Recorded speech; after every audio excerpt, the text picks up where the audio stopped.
Welcome to Authors Alcove. Today I have a very special guest, somebody I've known for a long time, and I am excited because this is the first time I'm able to do it inside the recording studio, and she's just like across from me, but we're doing it on Zoom because I am not technologically savvy. But thank you, Sammy, very much. So this is Sammy Beuker. She just published her debut novel, The Unfortunate Life of Genevieve Ryder, and I just finished it a few days ago. It was very emotional. I'll say that. Yeah. Very emotional. Anyway, so Sammy, can you just tell me a little bit about yourself and what brought you to the writing world? Well, first, thanks for having me. I'm really excited to sit in the same room with you, even though we're on Zoom. This is just really fun. So thanks for having me here with you. We have known each other a long time. I think we've both known that we've always been writers. Have we always known that about each other? I think so. I think so. So for me, getting to the writing world, I've always been a writer. I've loved books. I'm a reader. I'm an avid reader. I've been a writer since I was a little kid. When I was in second grade, I won an award for my story about a frog in my pocket, and that just sort of sent me on my journey. This story comes from just like a really personal place, and I found that I've always been a person who worked out my stuff in writing. I've always worked out when there's a trouble or something in writing, and this one just begged to become a story. And so while I've always been using words to talk about all kinds of things, eventually it needed to be bigger. And here I am now, published this one. I'm working on the next one. I want this to be the world for the next so many years for me. So I really did enjoy your book. I have it right here. The Unfortunate Life of Genevieve Ryder is an excellent emotional book. And you actually said in the very last, what is that called at the end? My author's note? Your author's note, yes. You mentioned that it's a very personal story. Yes. Do you mind sharing why it's a personal story and what inspired you to write it? Sure. So it is fiction. Let me make that very, very clear. This story is made up. Genevieve is not a real person. However, in my family, there's just stories that we don't talk about. In my young adult life, I had a couple kids. I had a grandmother who I'd never met, and she passed away, and we didn't know about it until all of a sudden one day I got a package from the estate that included pictures of my kids that I sent her over the years, my parents' wedding photos, but then a whole bunch of things that didn't make any sense to me, including a marriage certificate that didn't match any of the stories that I knew, a pair of baby booties, a white christening gown with no stories attached. And I have no way to figure out where these came from, but I just started imagining and wondering what could have made a person not want to know their granddaughter. Right? So it was a very deeply personal, like, how could this person not have wanted to know who I am or who the great grandkids were, who were adorable and little at the age? And I couldn't understand why she wouldn't want to know who I was. And I imagined what kind of life would make such a break that you wouldn't want to know those people. And then I just imagined backwards and backwards and backwards and backwards till I got to this life that started with an unintended pregnancy shortly after World War II. And a woman who did not fit in her era making a choice that was not condoned in her era. Typically, women from the 40s who were pregnant got sent away to somewhere else and were expected to give their babies up for forced adoption. And my main character, Genevieve, decides not to do that, and she decides to keep her child. And the consequences of raising that child are what leads to the story that unfolds throughout the pages of the book. When I was conceiving of the story and trying to work through all of the stuff that I didn't understand in my own life, imagining Jen making these choices gave me a lot more compassion for who she was and for the choices she made, and how her life was very much a product of the situation that she was in. She would have necessarily wanted for herself, right? So there's that constant tension, and out came this book of this woman who makes choices that are unconventional, but also has consequences that are far-reaching and sometimes great and sometimes painful. Your book is very character-driven. How would you describe the main character, Genevieve Ryder? So when the book opens, Genevieve is 22. She is the oldest surviving daughter of her parents, Len and Antoinette, raised in Medford, Wisconsin, which is the middle of Wisconsin, as dairy farmers. She is stubborn and headstrong. She has definite ideas about what she wants life to be. But I would also say, like, at her core, Jen is hungry to be loved for who she is, there was a bunch of acceptance she didn't get from her mom. As you read the book, it's pretty obvious. And so she's got this constant longing to be deeply loved. And I think many of her choices come from that very wounded place in her. And as that happens, she becomes very driven to find the next thing and the next thing and the next thing that will satisfy. The first thing she thinks will satisfy is keeping the child, her daughter, Kat. The next thing that'll satisfy is a relationship, and she finds out ultimately sometimes those things aren't satisfying. So then she keeps just seeking and seeking for the thing that she wishes she had. One of the key relationships that I think really shapes her was her relationship with her mom. How do you feel that it affected the choices she made as the story progresses? That's a great question. So I think outwardly, Jen and Antoinette, which is her mom, they clash a lot. Antoinette has a very clear idea of who she wants Jen to be, and Jen does not want to be that person that Antoinette wants her to be. And I think a lot of the decision she makes in opposition to her mom. And then as she's going about doing life, raising her daughter, she thinks that, oh, now I'm doing the things my mom wants me to do, so now I will gain more acceptance. But instead, it becomes more judgment.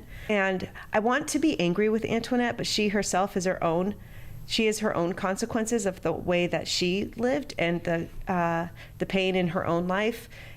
And what I really want is I want them to be in 2023 where we can put them in therapy and make them talk about things, but they aren't. They're set in 1946. And during that era, we didn't talk about the things the way we talk about them now, right?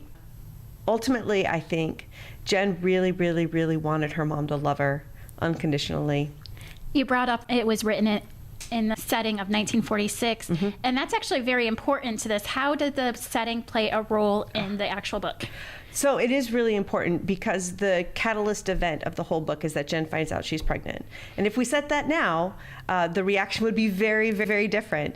But then in 1946, to be a young woman who was not married and was pregnant was shameful. It was shameful for her. It was shameful for her family mostly. It said a lot about who a person was. And so there was not an acceptance for a young woman to be a single mother at that time. So the beginning driver of the whole narrative of the book starts with this thing that is not accepted. And she is sent to a place called Bethany House, which is a house for unwed mothers, a home for unwed mothers. Those are based on the historical Frances Crittenden homes, which were begun in the late 1800s for the sole purpose of providing safe spaces for unwed mothers to raise their children. But over the years, into the 20s, the 30s, and the 40s, those houses changed focus to be that they were intended to be places where women would come, have their babies, have them removed, and adopted into other homes. Without that very historical setting, we couldn't have set up this space where Jen is going against the active social norms of the time in order to keep her child. But then also because of that, then she has to get married, right? There's no way for a young single woman to survive in the early 50s after Kat is born without being married. And so it produces a lot of the drive, and the Jen's deep longing is so situated in that time that if we tried to set it 30 years later, I don't think it could have happened in the same way that it did. I know that you must have done some research, because one of the scenes that really struck me is I asked my grandma about how she delivered her babies, and it would have been in 1946 through 1959, and she had to be knocked out. I know. And so for each of them, so she said that she doesn't remember any of them. And when you had that part in there, I was like, she did her research.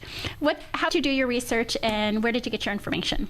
So the main driver for that portion of the book comes from a book called The Girls Who Went Away by Ann Fessler, which was published in 2012. And it was all about stories of young women who were in these situations, who were sent away to homes, how they were treated by doctors and other professionals while they were pregnant and during their deliveries, and then their experiences after, when their babies were forcibly removed from them. And it had all of those kinds of stories, right? Being knocked out, waking up and not knowing where the baby was, the coldness and rudeness of a doctor once they figured out that she was an unwed mother instead of somebody who was either betrothed or already married, like the change in temperature in the room. So those all came from that one book, and then other supplemental kinds of things. And I have heard that story from a number of people, like, oh, that's what my grandma experienced. And it's really gratifying to know that I got it right. Well, I'm proud of you. Thank you. Thank you. So one of the things that I found very interesting, or at least this is from my perspective, is that Genevieve Ryder is the protagonist, but I would argue that she's also the antagonist. Would you agree with that? I think she is her own worst enemy. I think maybe even halfway through the book, when as Kat ages and grows up, she would almost become a protagonist, and then Jen becomes the antagonist against Kat's protagonist kind of status. But I do agree that Jen is her own worst enemy. And I think it is that deep longing that she has to be loved and thinking that the next great thing will make her feel whole is the thing that gets her into trouble, because she's also then not always willing to listen to people tell her something different. I really enjoyed the book, and I think one of the reasons why I did is because your characters were very real and the reactions were very real, and I think you did a very good job of the dynamic of the relationships. But I wanted to talk a little bit about your publishing experience, because I've talked to a lot of self-publishers, I've talked to a lot of traditional publishers, but you did kind of a hybrid. Can you tell us the company that you went through and your experience with that? Yep. So first you need to know I never wanted to be either hybrid or self-published. I wanted the full traditional route, right? I wanted the agent, I wanted the publishing house, I wanted all of the things, but that was just not going to happen.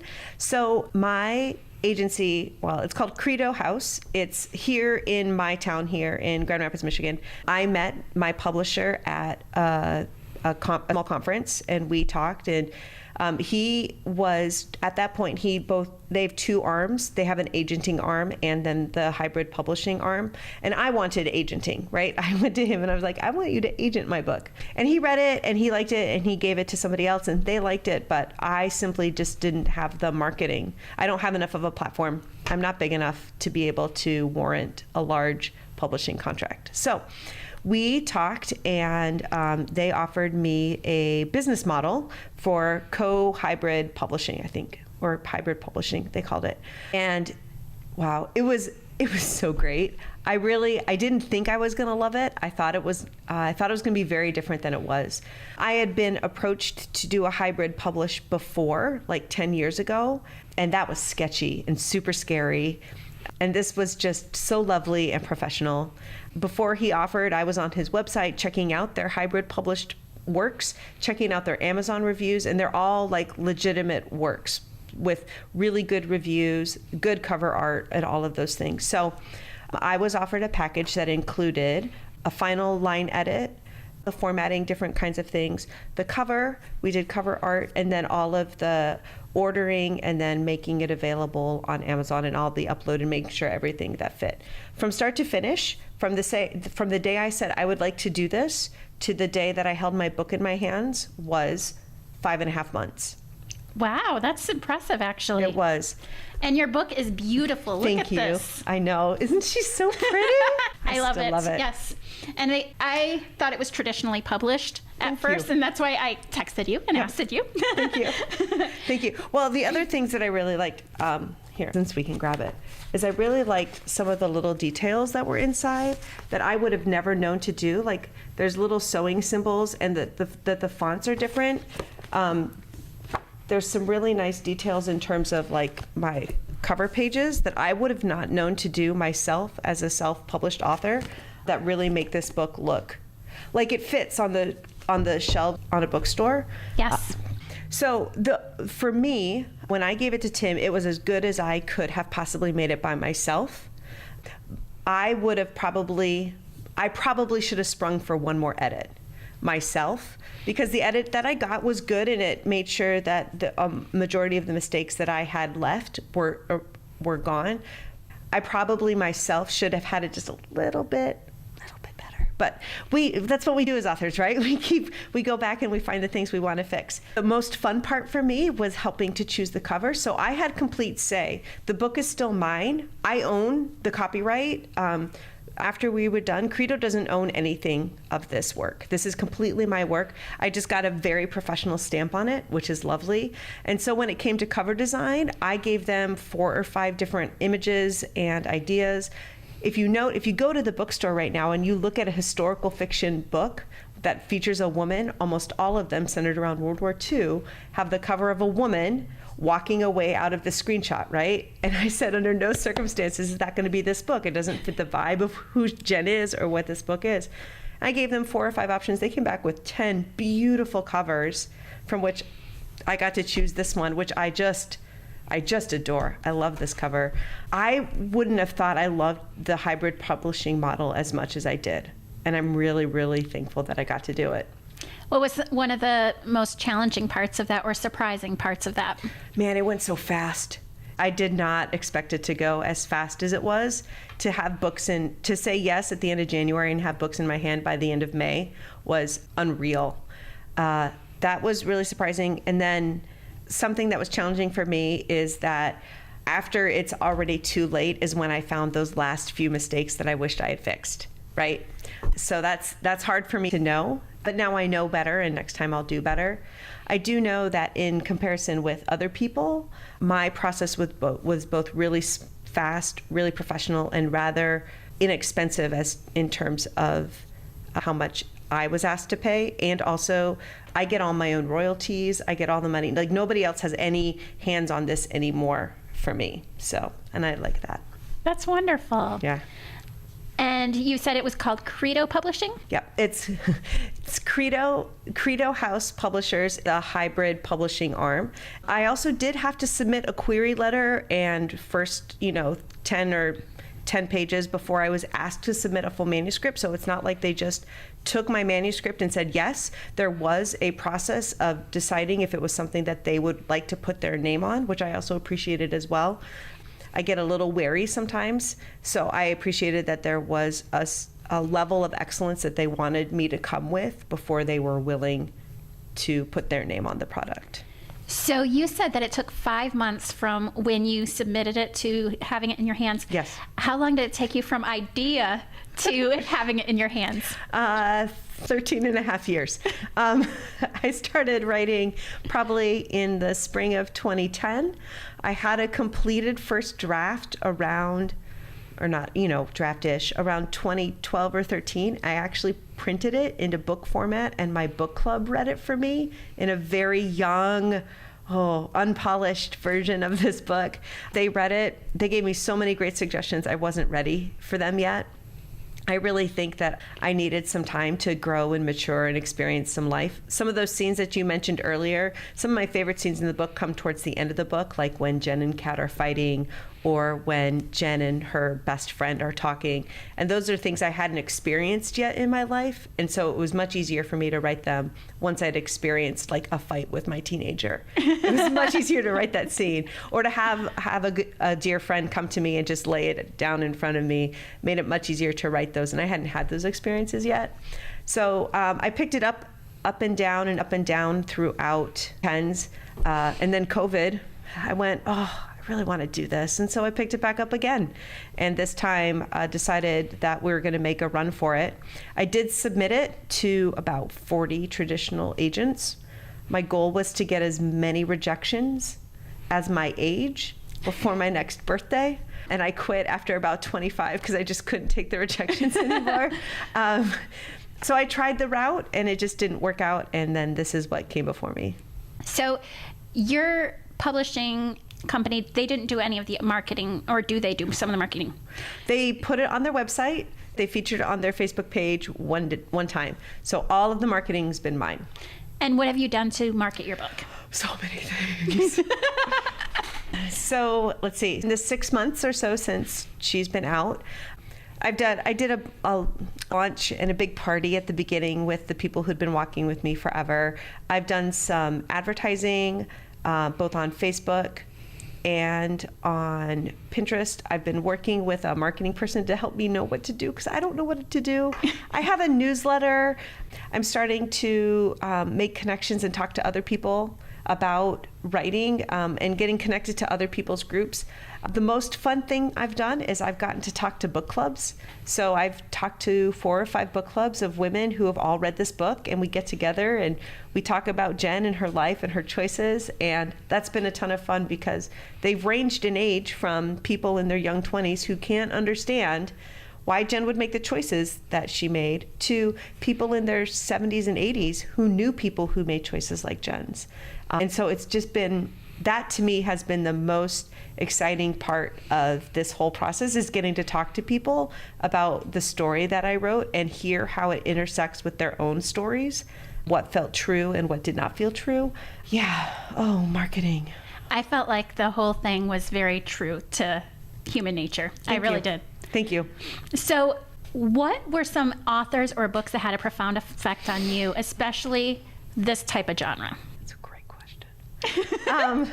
So to be honest, I don't read a lot of books like this, which is real to admit, because they are so emotional, and my life is pretty emotional, and so I don't always read books like this because they're just really.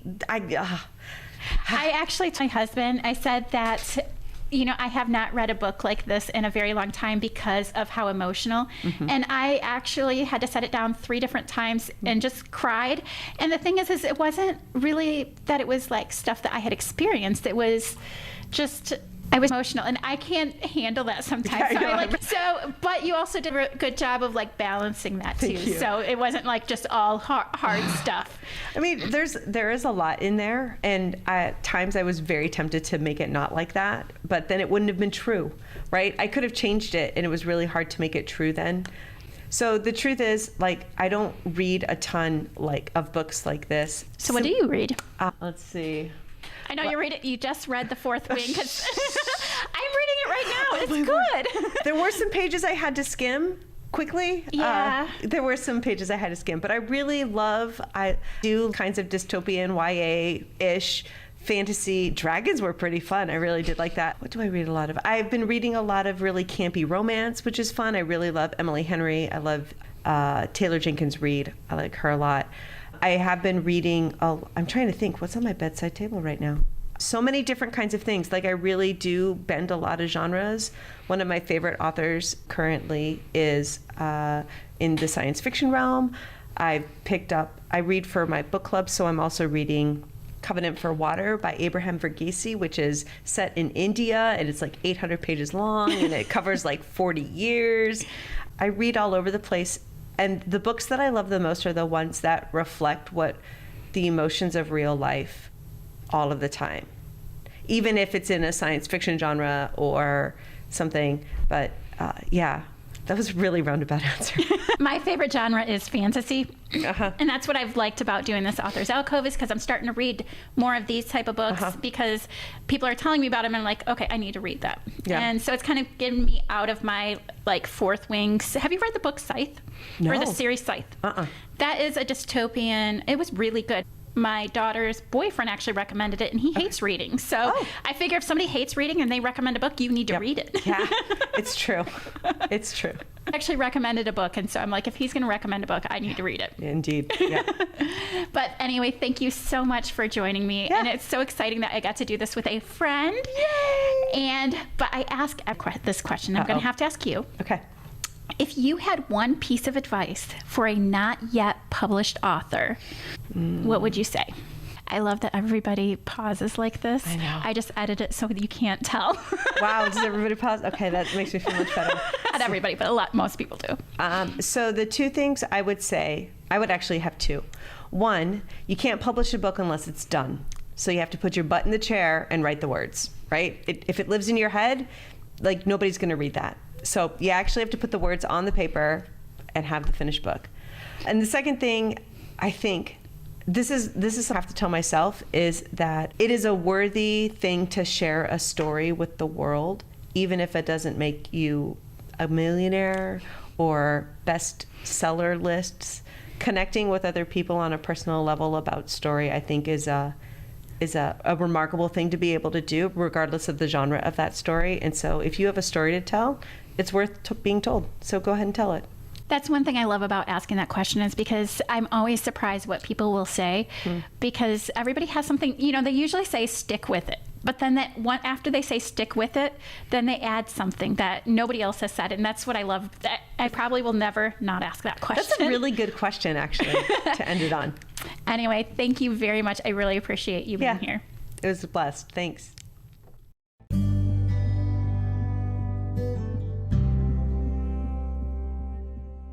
Thank you so much for listening to today's episode of Authors Alcove.